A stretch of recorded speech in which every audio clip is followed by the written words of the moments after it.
machine, a veil over the eye. Grace is a lie, a script for the managed, a reason to die. It's the dementia, the spirit, it's the glitch in the code. It's the heavy, heavy baggage on a sovereign road. Dissolve the construct. Yeah, yeah.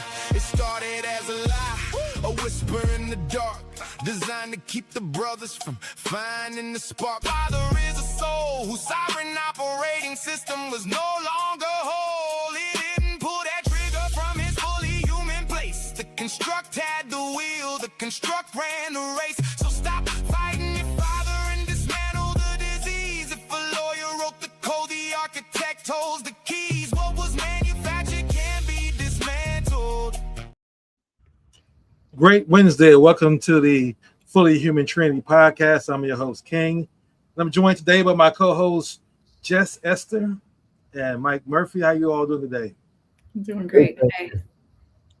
And let's get started with our check-ins. What would you say your check-in spiritual energy level, Jess, being from 0, life sucks, to 10, man, life is awesome right now? 10, life is awesome. Life is awesome. And Mike, what would you say your spiritual energy number is between 0 being life sucks and 10 being life is awesome right now in the moment? Yeah, right now it's a 10. Everything is going good. I'm in the flow, feeling good. Excellent, excellent. I join you both at a 10. I'm feeling great, and as any morning that I ever wake up and I'm not feeling great, just that first thought that pops in your head, I immediately think about my gratitude and what I'm grateful for.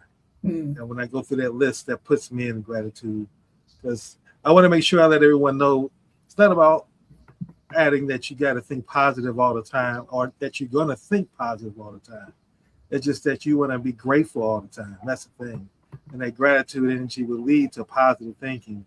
So I believe it's the positive thoughts are the result of having a gratitude thinking. And as long as you can find gratitude in whatever it is you're dealing with in your day, I think that to me is a blessing. Mm-hmm. So today we're going to have some topics, or the topic we're going to talk about today, which is something that I know that's kind of near and dear to your hearts as well.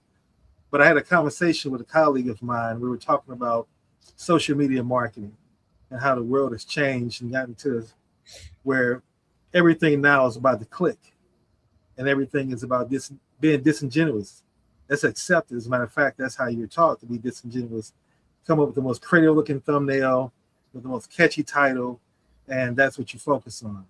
You don't care how long they last because Google pays you based off how many people click on your videos. Now you can get paid more based on the duration, but you can at least get to the point you can generate a relationship with Google based on how many clicks, not how long they last, but how many people actually click on your video.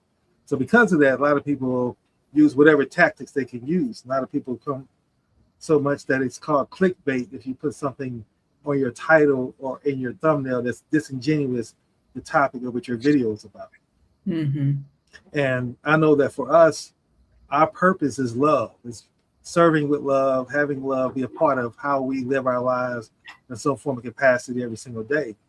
The challenge is that I'm finding, and that's what I was explaining to my colleague, is that you can't market love. How do you market love? How do you say, well, I really do love you, listening audience, when you don't have the idea of who you're speaking to at any given time? And so I just kind of wanted to find out from you all, as former or current business owners who've built companies, who've managed employees, how do you go about finding love as a culture, or defining love as a culture and finding employees and or customers that are in line with that intentionality? Okay, I'll go first. So number one is that whoever you are and whatever business you have, number one, you have to love yourself. Okay, until you love yourself, you're not going to be effective loving others. So that's first and foremost, is to find love for yourself and to really percolate that, live that, experience that, feel that, and be that, which is not an easy task. Most of us have all this self-talk that's the opposite of love. We're always beating ourselves up. But if you totally love yourself, then you're going to be more effective as being a loving leader, right? The other thing is you have to love the mission or the purpose or the goal, whatever your business is. You have to love that and personally, and then that becomes infectious. So assuming you have employees and you have customers, okay, if you love your mission and you love your purpose and you love yourself, that it's all frequency, right? It's all energy. So you're going to be giving off that energy, that frequency. Hey, this dude really loves himself. This dude really loves his business. This dude really loves what he's doing, his purpose, his mission, and therefore he really loves his employees and he really loves his customers. It's just, but you have to start there. It's an inside job at first, right? Mm-hmm. And then once people feel that and experience that, then it becomes contagious and even through osmosis. And it's not for everybody, okay? Not everybody's going to fit into this magnetic love purpose. And so you have to go through people to find people that are going to align with your thinking, with your mission, with your purpose. And when you do that, it's going to become very, very effective. Getting back to what you were talking about earlier, all this clickbait, I mean, I'll be honest with you. I mean, I quit watching Fox, CNN, and all this other bullshit many, many years ago because it's all propaganda and it's all commercials selling me shit I don't need, right? So, but now I'm finding the same thing with YouTube and alternative. I don't even want to deal with that shit anymore because I mean, you click on it, it's just false advertising. It's bait and switch all day long, and it gets old.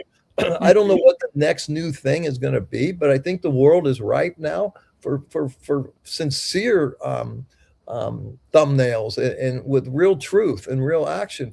Today, the world is so noisy. I mean, I don't understand this world, honestly. I mean, who's creating all this content? Everybody's a content creator, and then who's consuming all this shit? And then who the hell's working? I mean, I don't understand the world anymore. It's all this content, and then we consume all this content.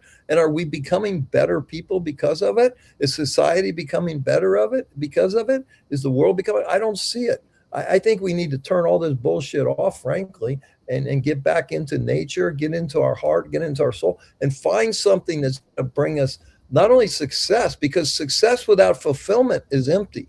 You know, everybody's chasing success, but what are they chasing and why? You know, everybody wants money, but why? Everybody wants fame, but why? What is your agenda? What is driving you? What is your motivation? And is it one of service and compassion to those that are suffering?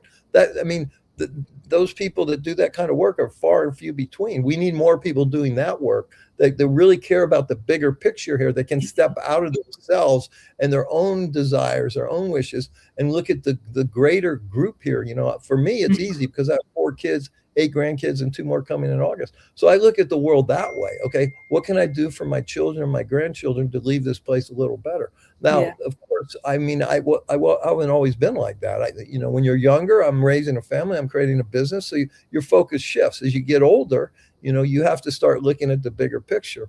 But I don't understand people my age that are chasing fame and fortune. For what purpose? How many houses do you need? How much food can you eat? How many trips can you take? How many days of golf can you play?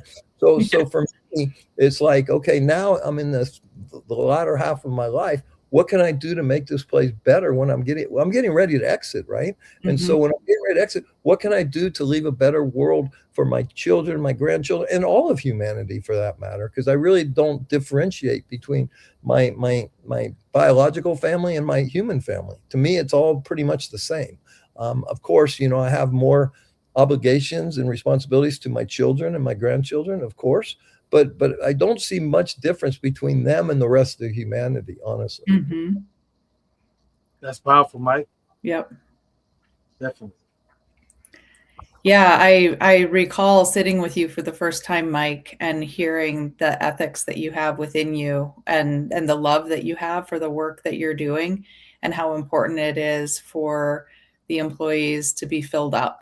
You even said it to me, like, I don't want you going and talking to the clients unless you've already had your own dose of self-love, because it's that love that's going to overflow and they'll feel that. So I don't really want them to have anything but that. So that becomes like the number one priority. And even when you're doing really critical work, like the coherent healing, that people come with a full heart, that they come regulated, that they come ready to be present, because that's what opens up the energy channel to this reciprocity field where we can give and receive, and all of us get our cups filled. It's kind of like when we have another child and we think, oh, I can't love the second child the way that I loved the first one. And then we, light a candle and see how a flame can expand from one candle to the next candle. And love is like that. It doesn't diminish the more that we put these candles together. It just expands. And so I can see that that's just in the center of who you are, Mike. And that's beautiful. And I also see from your sharing that there's a specific timing, and King talks about this a lot. It's like he's in the fourth quarter. We're in the fourth quarter. There's like a wreckage to wisdom that happened somewhere midlife. We call that the midlife crisis. And something changes in us from being like an energetic drain on the collective and just like me, my, I'm going to get my own, to shifting the perspective to, wait a minute, I'm not going to be here forever, and I can't just keep draining the system. And at some point I need to do something that's going to create some impact. And then kind of pointing out, oh, people that are in this stage of life who are still draining is what maybe we could look at. Right. Yeah. You both said some very powerful, impactful things. I was thinking about, Mike, you were talking about how you ended it with, you have an obligation to your immediate family, but you look at the entire humanity as being connected to and having compassion and empathy for. And the more I meet people and the more I encounter individuals, how that is lacking from people's thoughts. And people are becoming more focused on their identity and then siloed into whatever their identity tells you that your parameters are, who to love, who to hate. And people don't realize how the identity governs your beliefs and then your behaviors, and then obviously your choices, and a lot of times your ambitions as well. Jess, you and I talked about this, but I remember I was 6 or 7 years old. They asked me what I wanted to be, and I wanted to be an astronaut. Because at that time, I was uninhibited in my imagination, and that's what grew my affinity for Star Wars. But then you get older, you get told, well, no, you can't be an astronaut. Let's be a little more realistic. And they start putting the parameters on what you can and can't do. And some of that may definitely be associated with race. Other times, somebody might have been thought they were giving me helpful advice. They might have well intentions because their lives were so limited. They think they want to help me be more realistic, so to speak. But then again, everything you study from a spiritual context that talks about where divinity is and how to get into the kingdom of heaven. And if you believe that heaven's external, that's one thing. But if those who understand is internal, that you have to become like a child. And children are inquisitive. Children are curious. Children are imaginative. Mm-hmm. We can create worlds with, our friend of mine we can go outside and take 2 rocks and turn it into a 3-hour game chasing each other with those 2 rocks on the ground. Let our imaginations run wild. And that's the beauty of children. They have these things until we force that identity on them and say, no, this is how you must learn to conform to society. And I mention all this because that's what I see lacking in the messaging in today's messaging. Now, I've been able to train my algorithm. It's taken some time, and it fights me. But on YouTube in particular, only show me videos that are either positive, uplifting, or love related. I don't want any other videos that's not. And it's taken time and it's learned that what I want to see, and I see some miraculous things as a result. And that's what I feel that most people miss about technology, is that technology is a tool that's designed to be one of 2 things. It's either going to be useful or it's going to be controlled. There is no middle ground. And you have to choose which one you want technology, what role you want it to play in your life. Is it going to be a tool for you, or is it going to control you? Is your phone going to be a burden, or is it going to be an asset? And so with that being said, that's why I wanted to bring love into this, because we're building a movement based on becoming fully human ourselves first, as Mike talked about. You got to first start with yourself. So that's how much we have an alignment, Mike, because I love that answer. most people would jump right to telling someone else what they need to do. But you went, no, first you got to start with you. And that's the hardest thing that most people want to recognize is, and that's why I wanted to ask you this question, Mike. At what point in your life did you say, I'm no longer a victim anymore? Because I don't think you can think I need to change and be a victim at the same time. Am I correct or incorrect with that?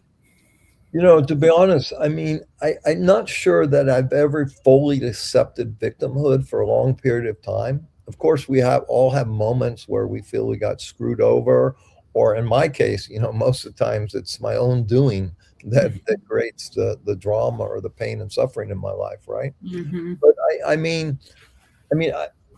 I think the biggest issue in the world today is I was watching this show the other night called Yellowstone, right? And in the show that they adopt this messed up kid, 14-year-old kid, right? And they say, listen, kid, one thing you have to understand, you don't deserve anything. And I started really meditating and contemplating, what do we deserve? Okay. I mean, you know, do we actually deserve anything, or do we need to earn everything? Do we need to become a powerful creator and create our lives? Or because you're either a creator or a victim is the way I see it. Of course, I've had moments where I felt like, oh, you know, I got screwed, but I don't stay in that state very long, even as a child, you know, because it's so limiting, and you're never going to create the life of your dreams if you're victim to everybody else's circumstances. It's impossible, right?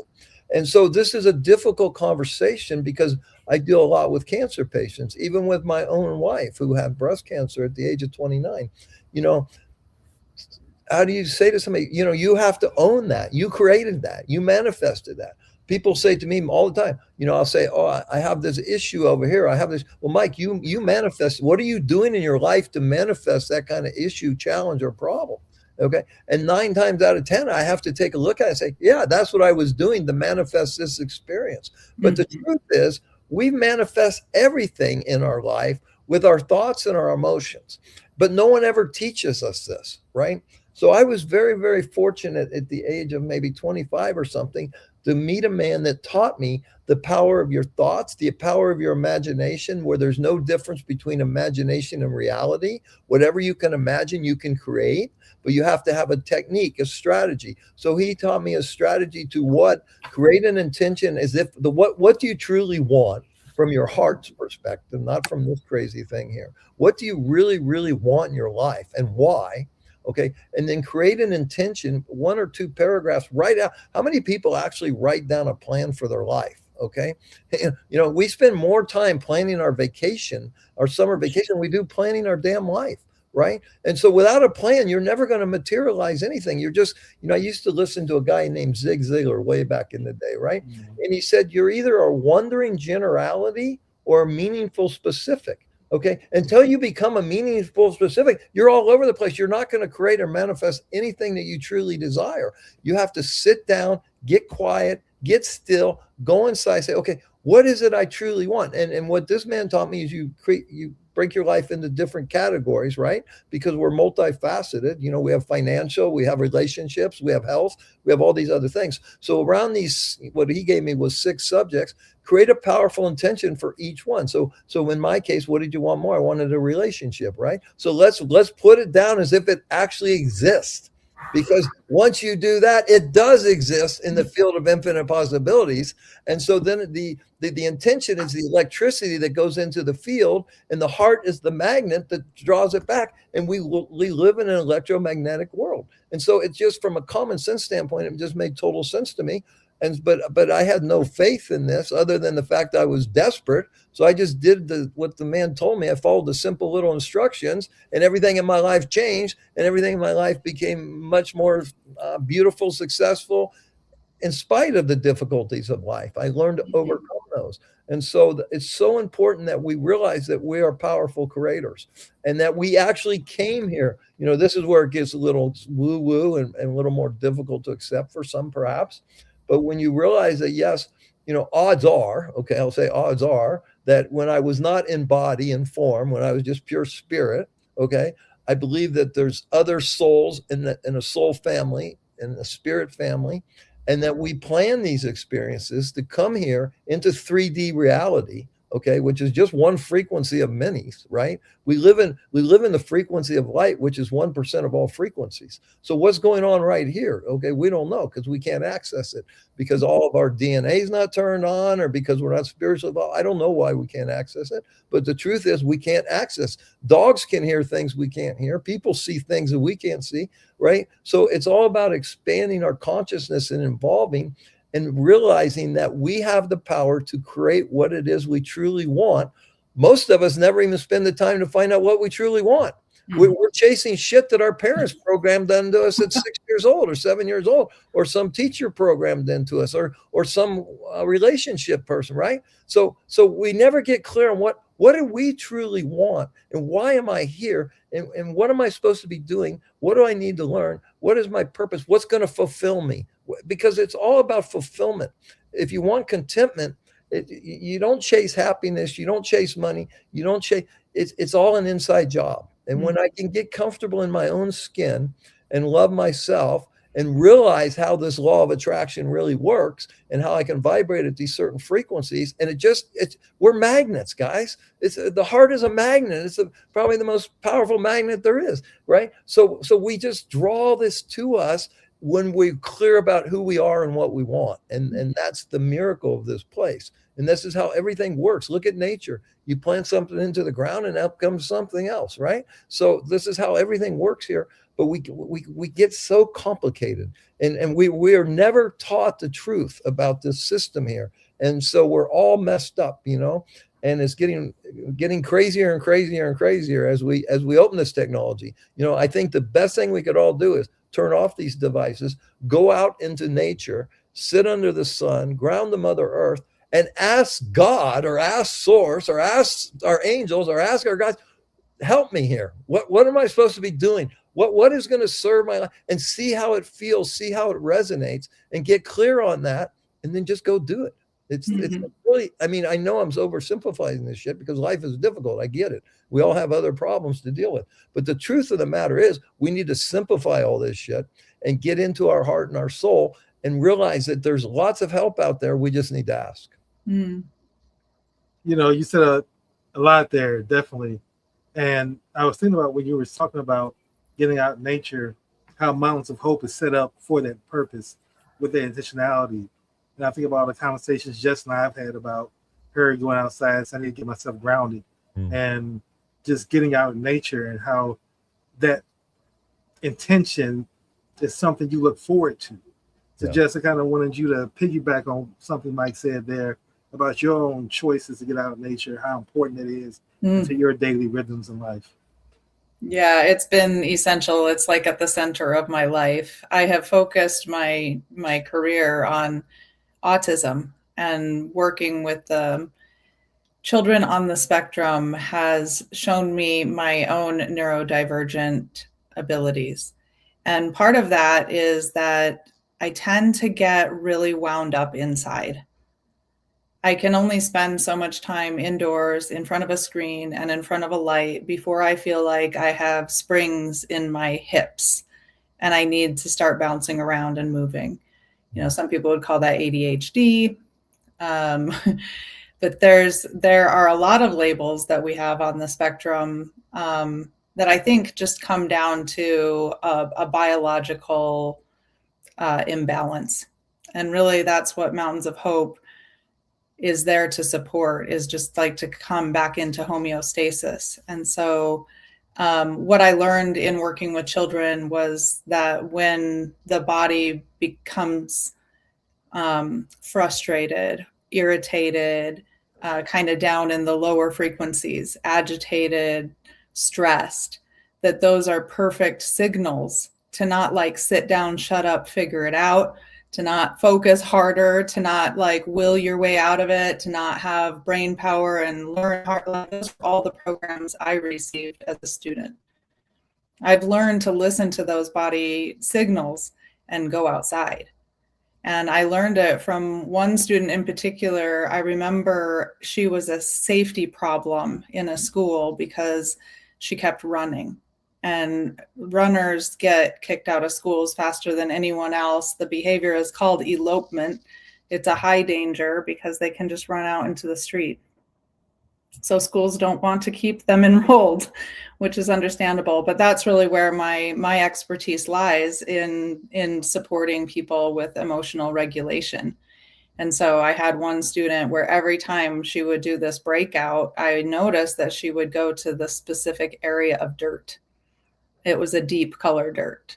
And if I just let her do it, just let her put her hands in the dirt, let her put her face in the sun, and just like get present with her, not scold her, you ran out again, not deal with a punishment, not, all these other things that we got in our programming that like your behavior is bad.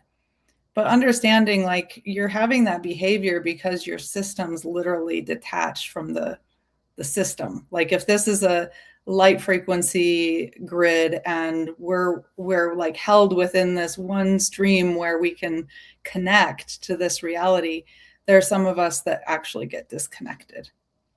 And so playing in the dirt and having her sun in the face would actually allow her to come back into connection, where then she's asking for that guidance and she's receiving it directly. And children do, they just open themselves up and they're like, what now? And then she'll be like, okay, let's go study, blah, blah, blah, and now she's like clear and she knows her intention and she's going to go in and get it. And so I started applying that for myself as a business owner and going into the computer world and then seeing like, oh, now I'm going to run outside and get some dirt. It became my process, and I developed a whole program around it that I was implementing with Mike at Mountains of Hope for the patients there. Just, normalizing this need for nature, whether you're an infant or a senior. And one of the videos that we showed the patients there was about a boy who had leukemia, and he had been stuck in a hospital room for a year, and he got his like Make-A-Wish Foundation wish. And the one thing he wished for was to go to the lake with his friends. That day put him into remission. So that's what has me connected to nature more than anything. It's like part of my new programming is like 3 times a day, I'm going to disconnect from all of this technology and the do, and I'm going to go regenerate my energy system through nature connection. That's powerful that you share that, Jess, because again, I'm in alignment with you and Mike in that space.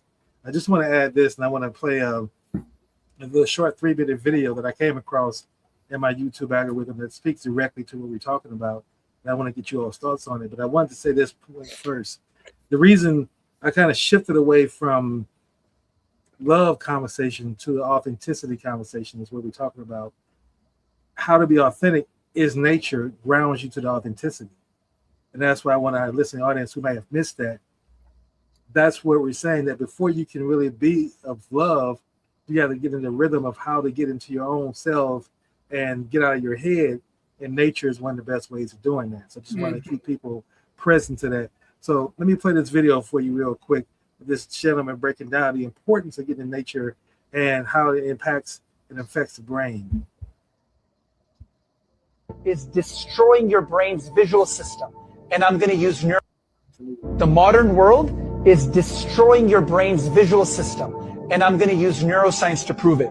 I'm also going to give you 3 neuro hacks, which you can start doing today to improve your brain's visual focus and attention.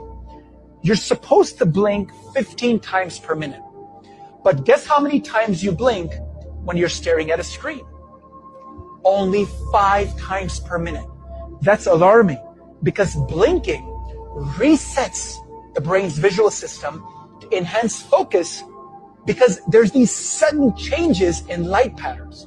And even when you go outside, you stare at an artificial world.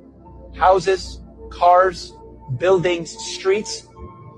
These visual stimuli are way too simple and linear for the human brain.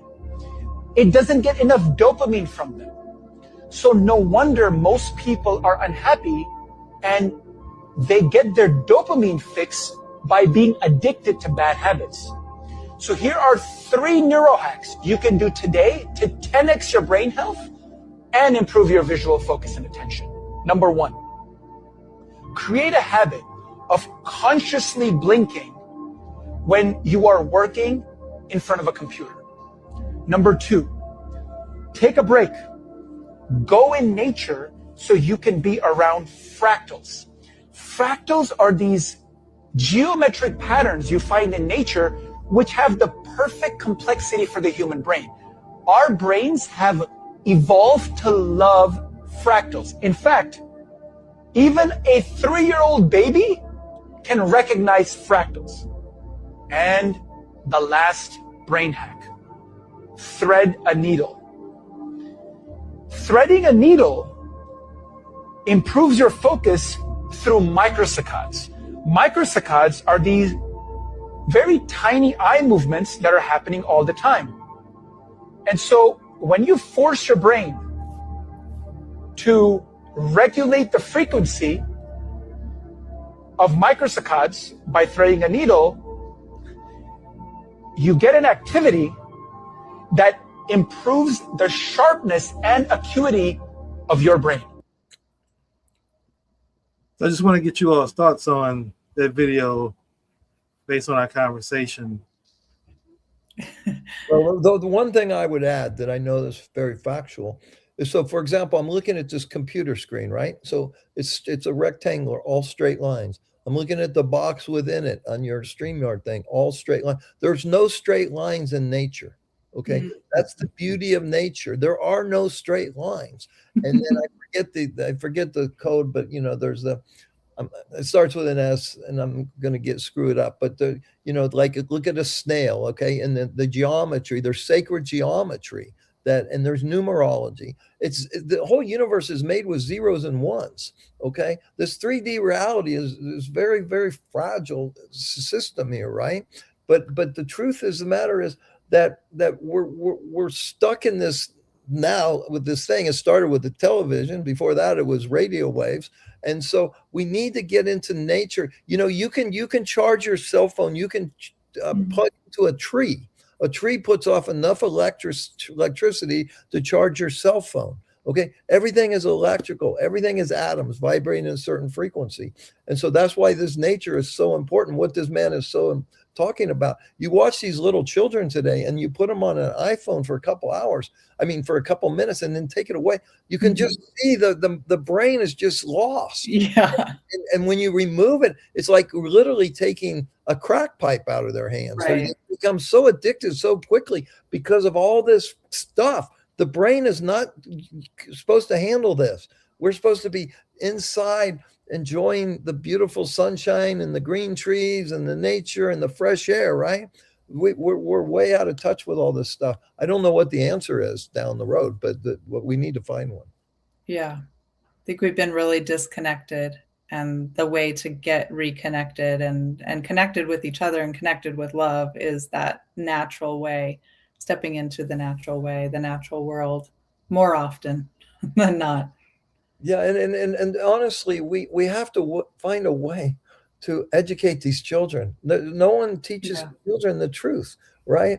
My parents didn't know it, so they couldn't teach it. When's it going to stop? You know, and you look at what, take sex, for example. I mean, there's the number one focus on our mind 24/7, but it's been ruined. We don't even teach kids about the sacredness of sex, relationships, and intimacy, right? And there's nothing more important in life, but now it's so perverted and so out of control, right? And so, and sexual energy is one of the most healing energies you can ever experience, right?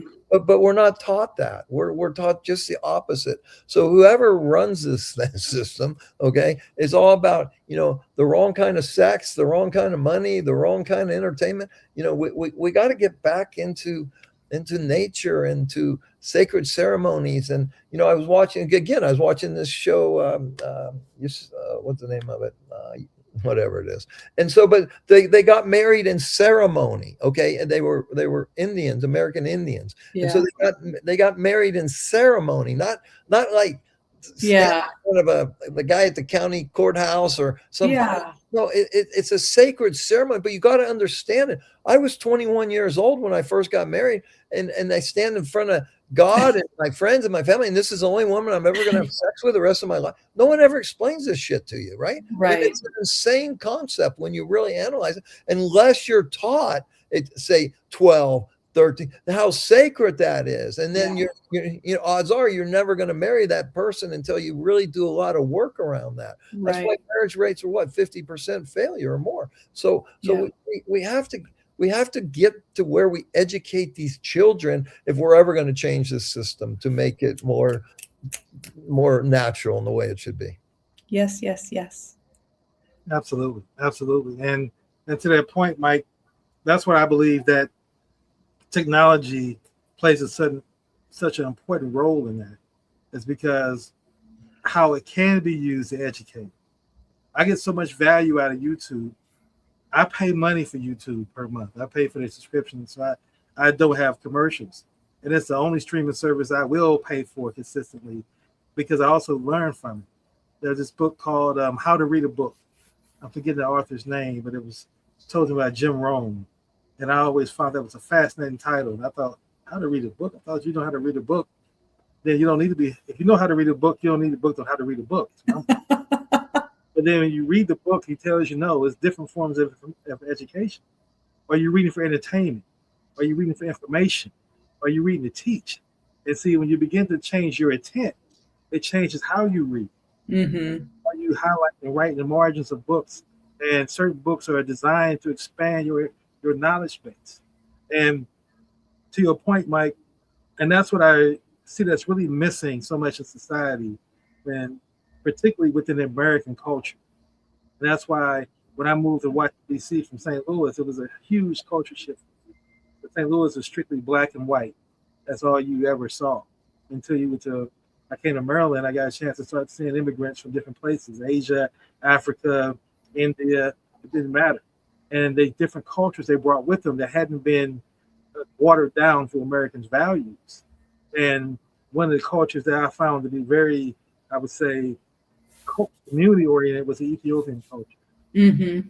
We sit around and eat together in a communal space where the main thing is not a plate, but for lack of a better word, it's a large plate that's round. And everybody sits around it, and everybody has a section. They have this injera bread, and they put food in different places. And then you have injera bread to grab the food with, not utensils. So you're eating with your fingers, but everybody's there sitting together and you're eating and you're communicating. And to your point, that ceremony there brings a different intention than American households, where now it's dinner time and everybody grabs their food and goes to their own little spaces. You know? And everybody's separate from one another, so there's no communion there. So the only time the family comes and have any kind of conversation is either through an argument where we need to talk as a family, or a crisis where we need to talk as a family. And so, but the love is not coming there to say, let's just get together because we love each other. I'm happy to see you. And I remember all of us are of the age we remember where TV used to actually cut off. Like, you know, you could watch TV until 11 o'clock and then it would count down a national anthem and then static. And so even if you wanted to stay up, you couldn't. And so I think that when they talk about making America great again, people remember those times. And they get nostalgic for those times when, yes, TV should cut off. There should not be 24-hour information all the time. You know, the internet is like drinking water, being thirsty, and drinking from a fire hose. Mm-hmm. That's what the internet is with relation to information. There's so much information. How do you determine what it actually is true, which is actually valuable, who's programming me, what's the intention behind the person that put this information up, what they want me to do? Mm-hmm. And if you're not critically thinking that way, I've learned this two things. I'm a person that always believes that something is either on or off. Either you are working your plan to what you said earlier, Mike, or you're living someone else's plan. That's right. There is no middle ground. And if you live in someone else's plan, it's never going to be in your best interest. Right? Their plan is to make you work and have you spend. And then when you're tired working and spending, to have you take drugs to deal with the anxiety of always working and spending. That's right. And staying in that, and that's why folks, to your point about the 50% marriage, folks can't stay together because they haven't even learned yet who they are. So now I enter a union with you, as your point, out of ceremony. A judge married me at 21 with one witness, and she had a witness, and we got married. Didn't know what marriage meant at all. Mm-hmm. And of course, it didn't last long. But I didn't know what love was. No one ever set me down. This is what love means. This is how you love. No, I was told, how many girlfriends do you have? If I had more than one, I was celebrated. If I had less than 4, I was teased. That's the world I grew up in. And then when people see all these kids with babies, these children that have babies at an early age, and then wonder why, because you told me I should have a lot of women. You're not telling me what I should do with these women. I'm figuring that out on my own. And we're making mistakes. And we're just doing things that feel good to our bodies without understanding there's a rites of passage we should have been told. And that's what the indigenous communities that you plugged into, both you all teach.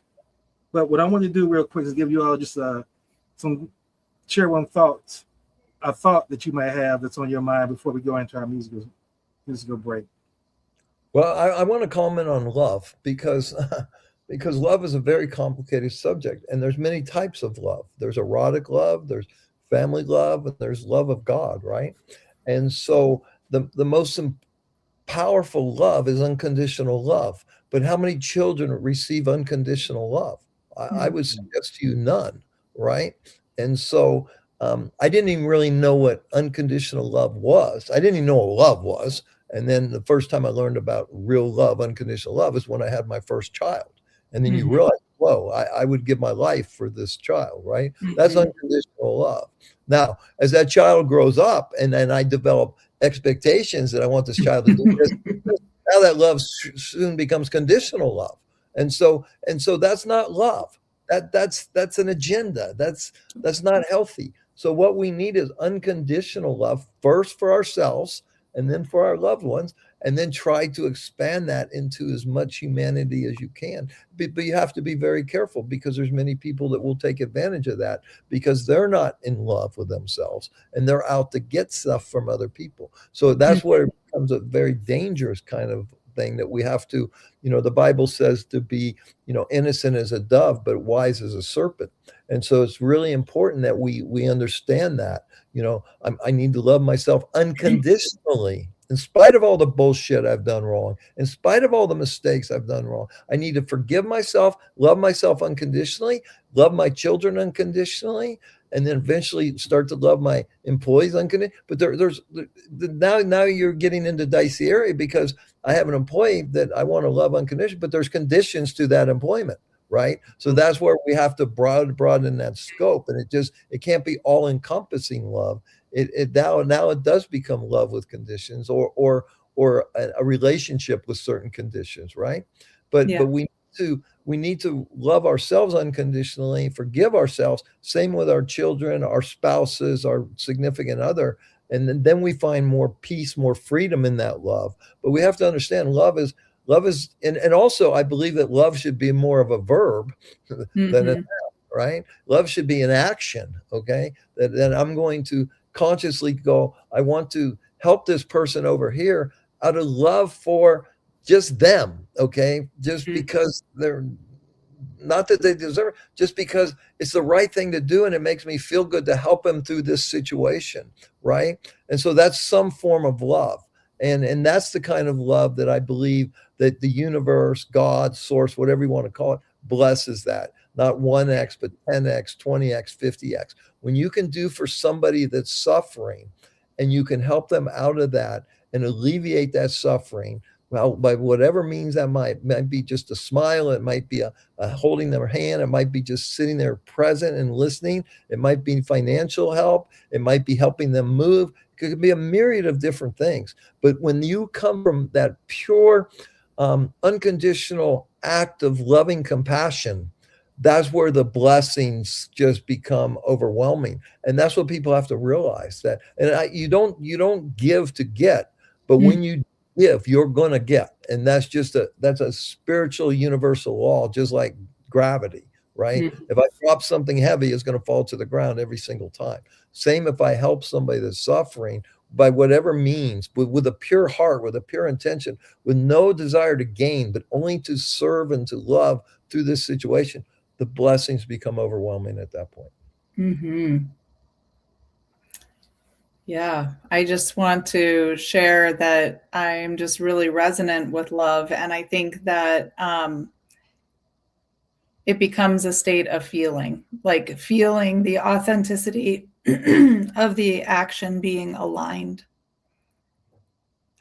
Because oftentimes we do acts of love, or I can speak for myself, I've done acts of love in a self-sacrificing way. I've actually not had a full cup. I've not felt regulated, and I've still felt an obligation to serve. And in that situation, it doesn't feel like love. It doesn't feel like love to me, and it doesn't feel like love to the other person, but yet I call it love, or I have in the past. And so what I'm learning now and what I can learn to communicate is that there's a resonant field when the love is authentic. Absolutely. Absolutely. And you all both just said wonderful things about love. And what's so compelling about what you're saying is I've known each of you long enough to see that you actually live it as well. You're not just saying something that sounds good and that's performative. And that what most people who I see that post videos on YouTube are only doing it to get clicks and to make money, not make change and impact other people's lives. Because if you did that, you would do it yourself first. And it would show through your actions and through your behaviors and through your intentions. And this is a perfect segue into our musical break, because the history of why I write these songs now, I don't call them songs, these frequency signals or audible parables, is that it helps me reprogram my mind. I'm able to put my thoughts to music and then listen to them while walking, and then constantly I'm reprogramming my mind. Mm-hmm. And so I felt inspired for some time to write the songs. The song's really been like 6 months in the making. And I finally got a chance to really sit down the last week and a half and really put thought and finish it. But it's a song that, and I realize as a creative person now that I have to be inspired. I can't just do it just because ego tells me I can write a song. I have to generally be inspired and then just be a vessel. And that's what I've done. So Mike, this is something I wanted to share with you for some time. So I wrote this song for you, this frequency signal, because I think you encapsulate everything you talked about love. And I wanted to have this prepared for you for this moment. So here it is. This is not music. I said to my staff the other day, if we can do one thing, just one thing, that everybody that comes to Mountains of Hope leaves here with zero fear of death. Because then you're totally free. Nothing can hurt you. Because there is no such thing as death, and there's no such thing as birth. It's a big circle, Mike Murphy.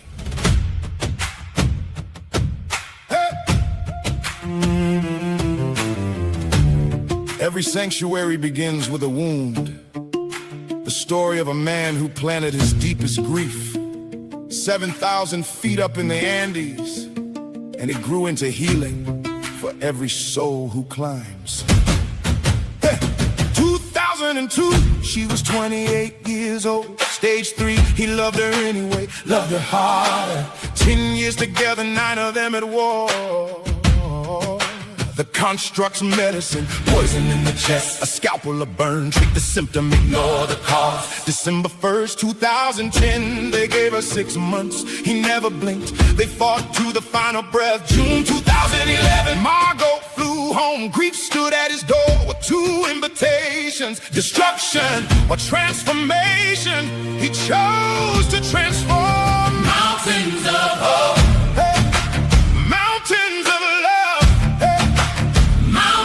Of healing, mountains of joy, mountains of gratitude.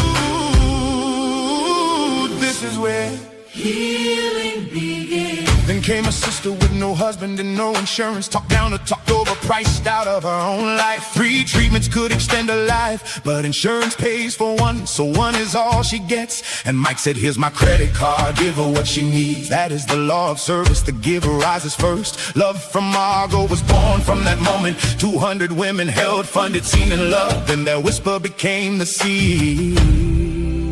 I wish there was a natural way to heal. He answered, mountains of hope, hey, mountains of love, hey, hey, mountains of healing, hey, mountains of joy, hey, mountains of gratitude.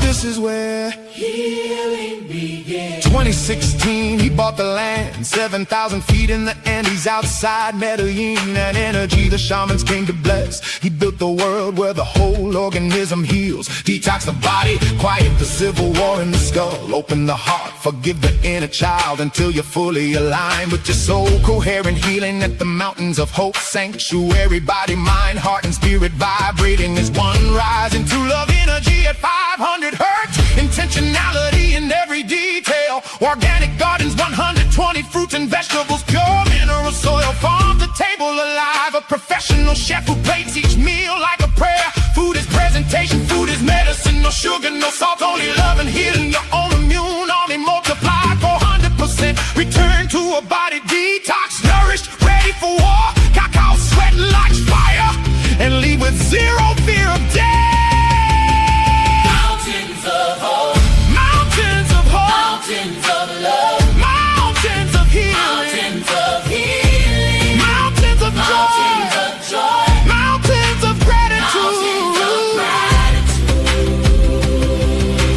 This is where healing begins. 7 days I walked this land, I came to teach. The mountains made me a student first. Todd and Pam showed me love, 30 years of covenant. I'm here no matter what. Love is action, not emotion. Angie showed me grace, fighting for her own life, while pouring healing into everyone around her. Grace personified. Jess showed me the law of service, a fully human leader vibrating at the energy of love. And my mother who flew home in March led me here to heal. I left vibrating higher than I arrived, because Mike's love for Margot built more than a sanctuary. It helped launch the fully human movement. Grief became purpose, purpose became frequency, the frequency became us. Rachel Land was healed by this man on this land that created a plan to heal others through goddess tears. Our first deserving soul. This is what it means to be fully human. I am healed. I am healed from my pain, from my trauma, from my grief, from my mistakes. I am healed. I am healed. I am healed. The walls around my heart came down, and I found God sitting in the ruins. Margot's love is woven into every tree, every mountain view, every intentional detail. One man's grief became 1,000 souls beginning. Mountains of hope, mountains of love, mountains of healing, mountains of healing, mountains of joy, mountains of joy, mountains of gratitude. This is where healing begins. This is where healing begins. This is what it means to be fully human. Souls land softly here and learn to fly again, ancestors.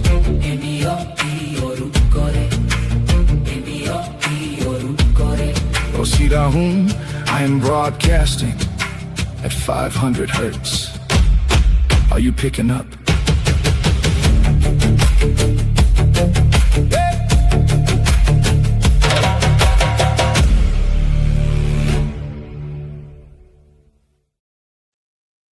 Wow, what a gift. Thank you, King. I appreciate that. It's quite moving.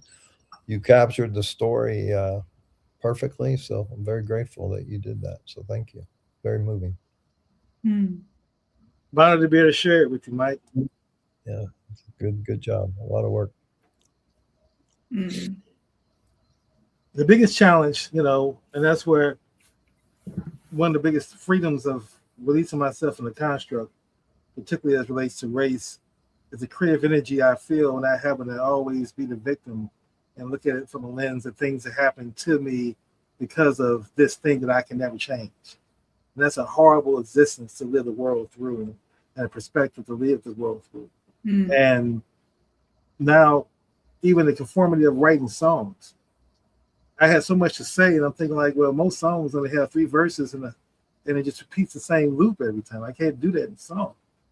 And so what I realized what I'm creating is an audible parable, and I'm thankful for the opportunity to share that with you all, because again, you are a big part of this journey that I've been on to become fully human. And like I said, birthing this movement, and now engaging in conversations on a daily basis with people who are literally transforming right in front of my eyes, from Rachel to Glenn to Todd to all the people we're building with, Jess and Mike. That's where, again, I want to let you know that however you want to evaluate a story you tell yourself about Mountains of Hope, this is the one you got to add to that as well. Yeah, thank you very much. I appreciate it. Very grateful. And Jess, I want to give you an opportunity, because this is something that I believe that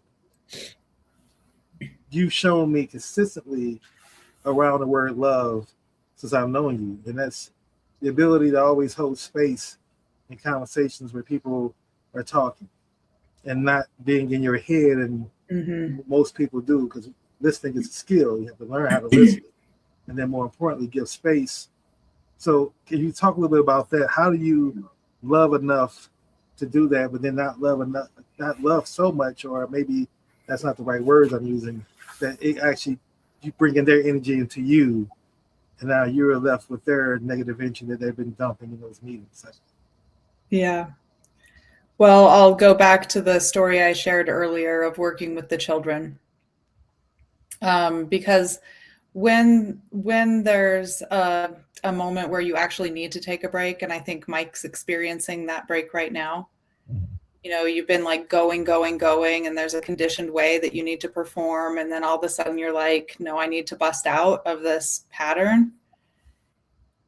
There's really nothing to do during that time. Like after you've done the breakout, it's really just a time to let your body come back to a homeostasis and get present. And I think I learned it from like a neuroscientist. It was way back in like the year 2000 when I went to a class, and she was talking about the students who wouldn't be able to learn. And there was a state of mind that would be like incompatible for bringing in information. And it was when the state of mind was in a fight or flight. When you're in that irritable state, you're in a breakdown, like you're actually not taking information in, you're in a victim mentality, and you're looking for a way to survive. Right? So more than anything, what I learned was when that pattern happens, it's important to do nothing. I trained parents on that. Like, don't do anything. It's not time for a reaction. It's not time for a response. It's not time for a teaching opportunity. It's not time to learn. It's not time to create. It's actually time to stop and like just really connect with nature, connect with the breath, allow things to simmer down. It's like if you look at it from a parasympathetic, sympathetic nervous system response, it's going from putting your foot on the accelerator to putting your foot on the brake. So when you put your foot on the brake, all there is presence. It's like I went from doing to actually not doing. I went from thinking to not thinking. And even if I'm thinking again, I'm going to let that one go. So it just is like a reverse operation in that. So I learned that sometimes that takes 1 minute, and sometimes that takes 8 hours, and sometimes that takes 8 months.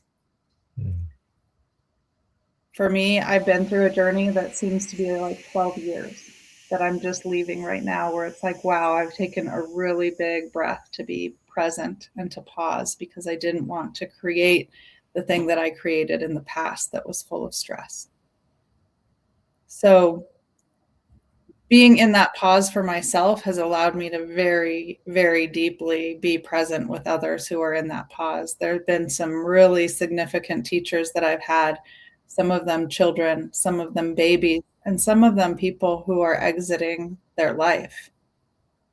But no matter what stage of life you're in, the presence is the most important, because I've noticed that whether it's the child who's in the storm or the business owner who's going through the storm or the person with cancer at their end of life going through a storm, nobody wants to be in that storm alone.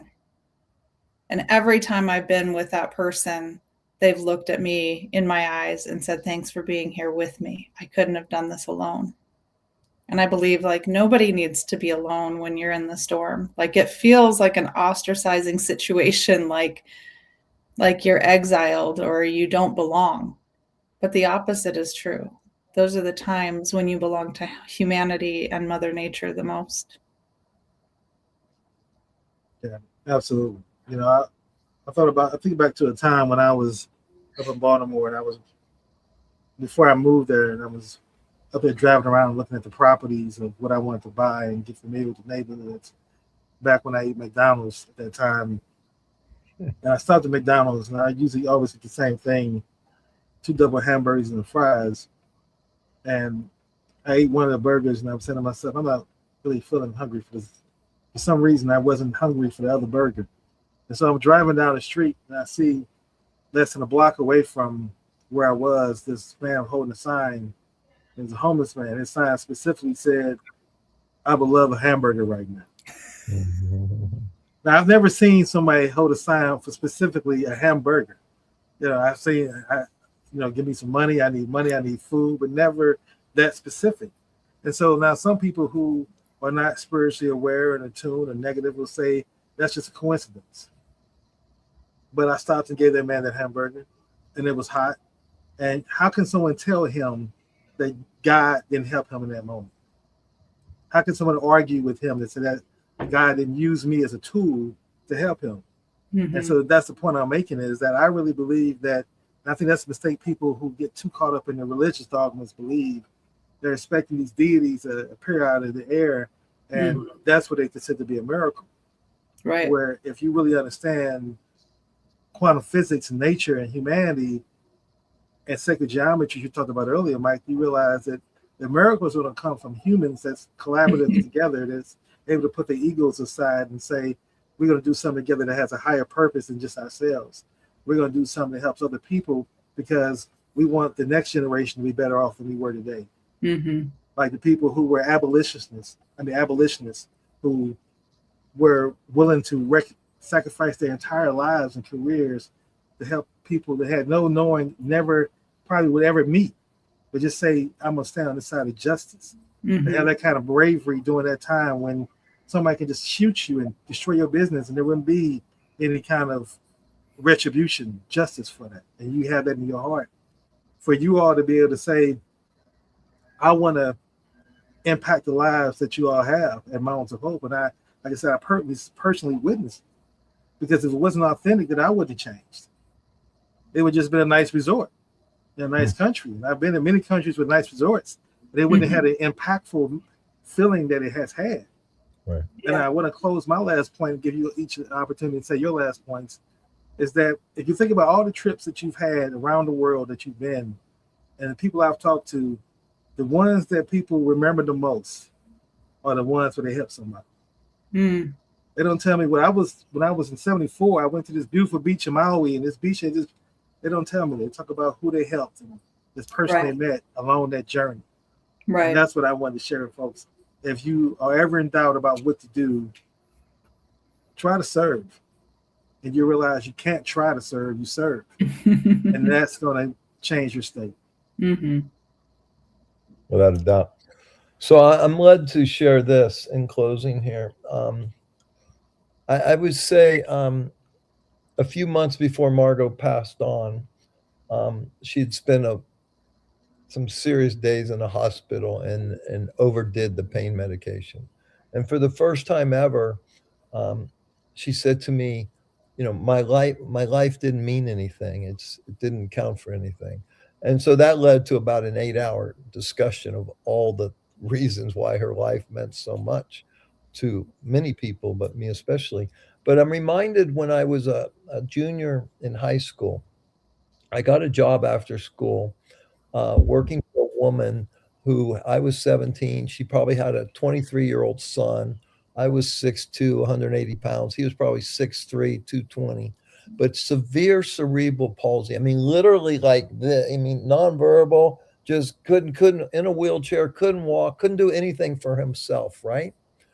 And so my question is, did this man's life matter? I mean, he literally did nothing his entire life but to be cared for. And then his mother was this 4'10" powerhouse of a woman that made the conscious decision that I'm going to raise this child with this severe deformity of cerebral palsy, the worst I've ever seen in my entire life, and devote her life to raising this child. So did that kid's life matter? Did that? Yes, because it touched me. Okay. It triggered something in me. So every life here, no matter what it accomplishes, came here to do something. And perhaps that person volunteered to come live in that state. Perhaps that mother volunteered to come raise that child, to be an example for me and others. Who the hell knows? There's so many things going on here that we're not going to understand until we take that last breath, until we leave our body, until we're doing our life review with the powers, the real powers to be, the real spiritual masters of this universe. And then all of a sudden, we're going to connect the dots. We're going to say, oh, now I get it. Oh, now I know why that happened. Because it's crystal clear how everything led us to become this evolved conscious being. Hopefully, okay, we fulfill that mission. And if not, then perhaps we have to come back and redo it again. I say, screw, I don't want to come back and redo this anymore. I want to go to a higher frequency. So I want to learn what I'm supposed to learn. I want to do what I'm supposed to do. I want to become totally free and content with this experience. And when I leave this body next time and I'm doing that life review, I want to say, I'm ready to go to the next level, guys. Let's go. I'm ready. That's my intention of this world, this life that I'm living right now. Yeah. Excellent. Yeah. Any closing thoughts, Jess? I mean, that was just a mic drop. I won't want to like be punny about it with Mike. But that's perfect. Yes.